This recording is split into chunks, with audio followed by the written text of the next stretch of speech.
If there's one thing that I, as a CELTA and TEFL tutor myself, know, it's that we love when teachers and trainee teachers increase that student talking time and get that teacher talking time appropriate.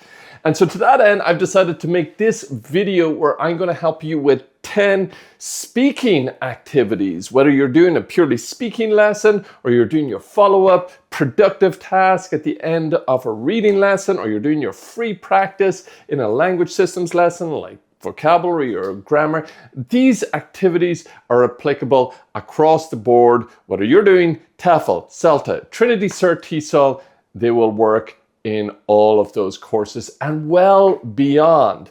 If you're new here to this channel, my name is Fergus Fadden. I've been a CELTA teacher trainer, a Trinity Cert teacher trainer, and I've worked on a bunch of TEFL courses. And indeed now I help people to get the results that they are looking for from those courses and indeed beyond that. But let's jump right into it. So, sometimes despite our best efforts, we set up these activities and students just don't seem to be quite engaged, and we're not getting the speaking that we're looking for from our students. And then that can cause a little bit of anxiety in us. And I know myself, when I get a bit nervous, I start talking. I talk too much.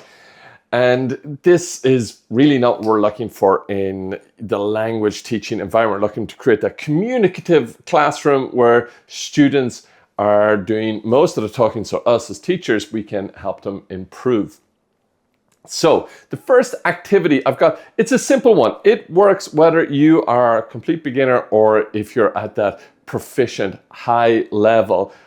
On the first day, when you're teaching a new group, just put them into pairs and give them the objective to find out 3 things about each other. Usually the first 2 are pretty obvious, name and where you're from. And the third one could be, if they're of a certain age, maybe ask them if they have a job or if they have a dream job. And then the only objective really is that student A reports what they found out about student B. What does that look like? You give them about 5 minutes to do the task, and then you start to take feedback and you say, okay, Maria, can you tell me, what did you find out about Diego? So you get them to introduce each other. Then you can kind of add an extra level to that. You can kind of randomly ask another student, hey, what's his name? After they've been introduced. So this gets all of your students fully alert and paying attention. And it's really engaging and gets students into it. It gets them to know each other, and it helps you as a teacher to learn students' names, which is crucially important. It's kind of like 101 rapport building when you're with a new group. Okay, let's go on to the second activity that I have, and let's call this one a pyramid discussion. So what is a pyramid discussion? Well, let's say you put your students into groups of 3, 3, and 3, and you ask them to discuss a certain topic.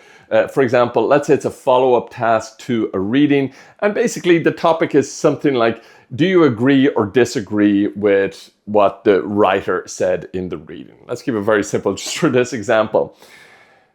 And then you get students just to compare their ideas. You give them about 4 minutes to do this. And in their groups of 3, at the end of the task, you'll allocate them a letter. So you're student A, B, C, A, B, C, A, B, C. And then all you have to do is say, okay, everybody who is student A, raise your hand just to confirm that they know which letter they are. Then you can do the same with B, and then they all get the same idea. And they say, okay, everybody who's student A, stand up and come together, make a new group. Everybody who's student B, stand up, come together and make a new group. Same with student C.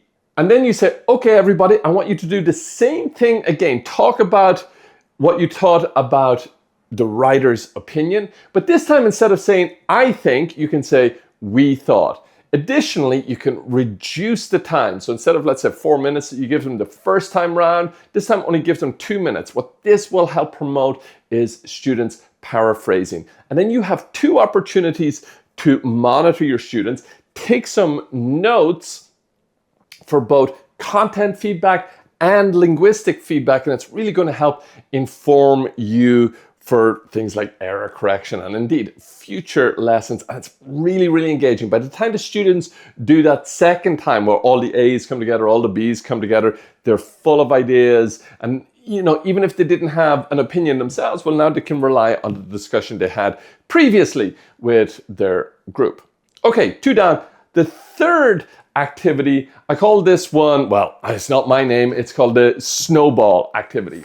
And how does the Snowball activity go? Well, I've got a whiteboard here. So I will come into my lesson and I'll take my board marker and I'll start to put on my Leonardo da Vinci hat and I'll start doing some art and say, what's this? I don't know. And then I'll start to draw this. Okay, what's this? And then if they still don't get it, I might write the word Alps, or I might write something like Everest. Okay, so these are mountains, and then I say, okay, what's this stuff at the top of the mountains? So the whole idea there is to elicit the word snow for the students. By the way, if you want more on eliciting, check out my channel for a video I recently put out on eliciting. So you elicit the word snow, and then you say to the students, okay, you go round one by one and say, have you ever seen snow? Have you ever seen snow? Until you get a student who says, yes, I have seen snow. And you say, oh, really? What did you feel? Where were you? What's your favorite memory about this time you saw snow? And the objective here is to go from a have you ever to past simple questions for more detail. And then once you've done that and you have a little kind of fun conversation with students, hand them out little small pieces of paper and tell them to write down something from their own lives. For example, skiing, going to a concert, something like that. But don't write down a question, just the single word, skiing, snow, go to a concert. And then I always ask them 2 or maybe 3 instruction checking questions. First of all, I say, do you think it's okay to write something like the moon? And they would probably look at you like, what are you talking about, the moon? And then what I would do is I would ask each student, have you been to the moon? No. Have you been to the moon? No, no, no, no, no. And then I ask the question, so is it okay to ask a question where you're sure the answer is no? And then you want the student to say, no, okay, that's not a good idea. And then I ask them another question, like, have you ever drank a cup of coffee or a glass of water? And I go around the students and they're all, yes, yes, yes. So I said, is this like an interesting question or a boring question?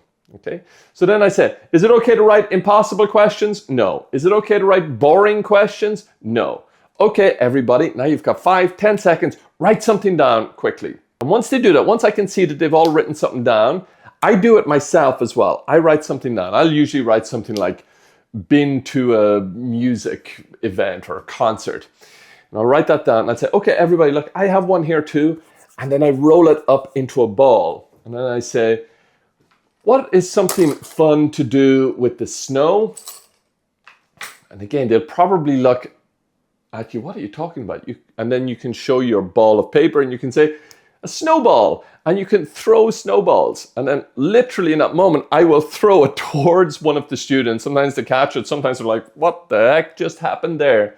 And then you say, okay, everybody, let's have a snowball fight. And again, they'll look at you strangely and just say, everybody, stand up, throw your snowballs. And one by one, they'll start to do it. And this is getting your students energized and it's getting them into, it's loosening them up. So they've thrown their snowballs and then you say, okay, everybody, pick up one snowball and open the paper up. And then I ask the question, is it your paper or is it somebody else's paper? It should be somebody else's piece of paper. If anybody says, yes, it's mine, you just randomly change it with somebody else. And then you say, okay, everybody, how can you find the person who owns this piece of paper? What question should you ask? And hopefully you're going to get your students to remember, have you ever seen snow? So you just say, have you ever, have you ever, have you ever, have you ever? And then the last instruction checking question I ask to make this really engaging to the students, I'll say, Is it okay to stop? Have you ever? Or should you ask more questions? And you're going to elicit, yes, more questions. And finally, sometimes I'll ask, should you use the grammar of the present or the past to ask these extra questions? And maybe you could ask one more question. Where do these questions come from? Are they written down or are they in your head? And that's the idea, to try and get students thinking on their feet and asking follow-up questions. So that snowball activity, it's incredibly engaging. It gives you so many opportunities, again, to monitor your students, take notes for content feedback again, but also linguistic feedback. It can really inform some of your future lessons.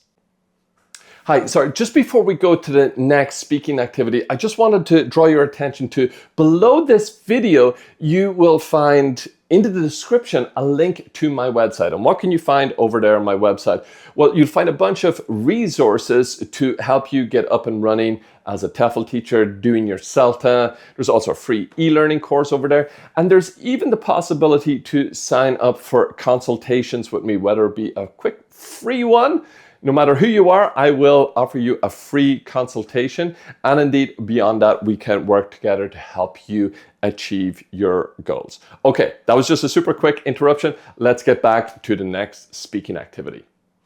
Okay, the next activity is called back to the board. So you get two students together, and one student has their back to the board, and then the other student is facing them. And what you can do is maybe put a photograph on the board. Say this acoustic guitar is the photograph you put on the board. And the student who is facing the board, their objective is to describe what they see. And the person who has their back to the board has to guess what it is. Now, of course, you would do an example, do a demo, and you'd say, is it okay to say acoustic guitar? No, you have to describe it. You have to say, okay, it's made out of wood, it's got strings, it's a musical instrument, etc. And then you can get students to take turns doing this. It really works incredibly well this is literally the information gap. You can extend this a number of ways. So instead of an image, you can do it with video. And a really good one that I saw one time was Olympic sports, and sometimes like strange Olympic sports like fencing.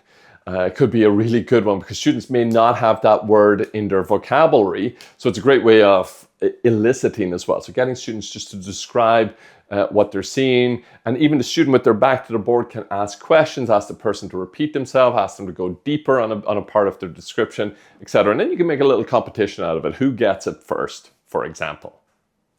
The next one is an extension of this idea with the video. So one thing I really have got a lot of purchase out of, a lot of great engagement from my students, is to bring in a video, a little clip from a movie, let's say about a minute long, and I turn off the volume and let students watch it.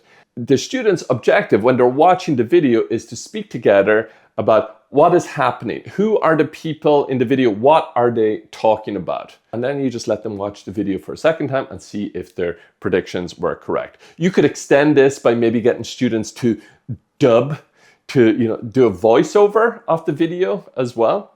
So there's lots of things that you can do with video. I really like this idea of letting students watch it with no volume first. This really trains the students to use TV shows and videos, which they often enjoy, or YouTube, like here, to use the visual cues to help them understand what is being said. The next one I have is another kind of extension of back to the board, but instead of back to the board, it's two students with their backs to each other, and you could set them up having like a customer services call. This just really helps them with the on the phone or listening to something like a podcast or something like that, where they don't have the visual cues. So one student could be the customer services representative and the other person could be making a complaint. Of course, you're going to have to set them up with language to help with that. Like, for example, how can I help you, sir, etc., etc. But doing this students back to back, again, will help them focus on that subskill of pure listening. And then you can keep rotating this around, so students the person, for example, making the complaint moves to the next customer services representative, then all the complainers can get together, all of the customer services representatives can get together, the complainers can say, who was the most helpful person? Who was the most reasonable or the most unreasonable client to deal with? So all of these activities you can always extend them, and your job always is monitoring, providing vocab if there's any breakdown in communication, always taking notes for content and linguistic feedback. Another one that I really like to do, especially as a lead-in to a reading or a listening task that involves people, is just to show images, and they don't have to be exactly the images of the people in the text. So you can just get images from Google Images, but who represent the people in the text or in the listening, and ask them just to look at those images and to speculate about who they are, what the text is going to be about. This actually came from a book which I read by an economist who won a Nobel Prize. His name was, if I remember correctly, Daniel Kahneman. He wrote Thinking Fast and Thinking Slow. And this is a psychological experiment that was done whereby it was realized that as adults, we can even look at children and say, oh, that person will probably turn out as a lawyer, or that person will probably be an athlete. Of course, we're often wrong about these things, but it just plays into that natural human tendency to kind of, size a person up. So get them to look at the images of the two people or three people or however many people and say, like, what is the relationship between the people? What do you think their names are? And they ask, what do you think their names are? Yeah, come up with some names for them. What do you think is going on between them, etc. And just, you'll be so surprised by how much just an image of people will generate conversation amongst your students, as long as you've given them something to talk about, given them a prompt. The next activity comes from a great YouTuber. It has nothing to do with ESL. His name is Peter Boghossian, and he does activity that's called street epistemology. And he'll come up with, for example, controversial statements, and he usually does 5 placemats on the ground. And one is strongly agree, neutral, disagree, and strongly disagree. And then he'll give a statement, something, like very innocuous, we should bring back the death penalty. And then he asks people to move to how they feel about that statement. Strongly agree, neutral, disagree, or strongly disagree.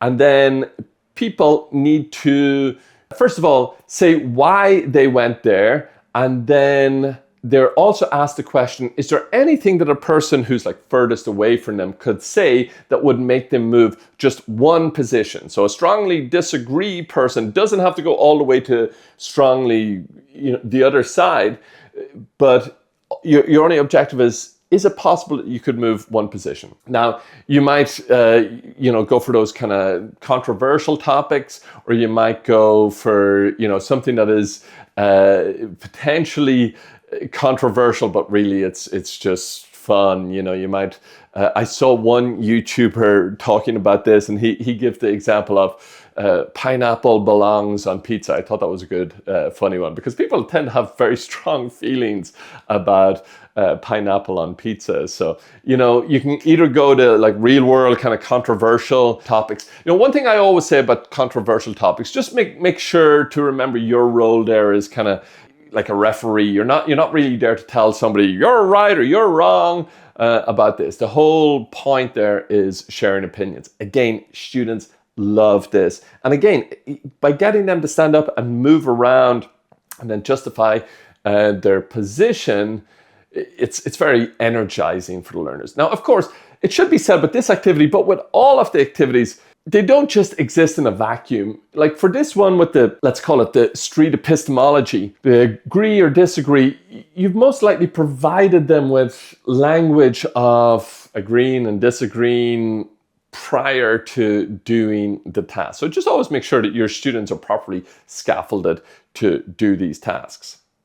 The final 2 activities that I'm going to cover are extremely engaging. One is maybe one of the most famous TEFL or ESL activities maybe of all time. And the second takes its inspiration from the name of this channel, which is Integrated Skills. The first one, it is called Find Someone Who. You're going to come into your lesson with a sheet of paper with however many statements, between 5 and 10, and students' objective is to mingle, walk around, and find a person who matches up to that statement. So there could be statements like, has visited another country, has learned another language, etc.